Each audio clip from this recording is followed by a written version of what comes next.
ধনেপাতা বাটা দিয়ে সামান্য উপকরণে ট্যাংরা মাছের ঝাল। মাছ ভেজে নিলাম, বেগুন ভেজে নিলাম, শিম ভেজে নিলাম, নিয়ে তেলের মধ্যে টমেটো দিয়ে দিলাম আর সামান্য একটু রসুন বাটা,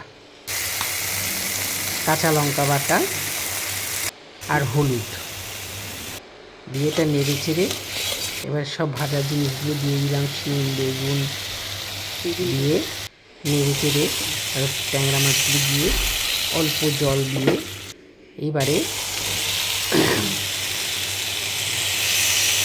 অল্প জল দিয়ে দিলাম, দিয়ে এবারে খানিকক্ষণ ফুটে উঠলে এবারে এই ধনেপাতা বাটাটা দিয়ে দেবো। দারুণ টেস্ট হয়। সামান্য মশলা হলেও খেয়ে দেখবেন গরম ভাতের সাথে। ভালো লাগলে আমার পাশে থাকবেন। যারা নতুন দেখছেন সাবস্ক্রাইব করবেন, লাইক করবেন।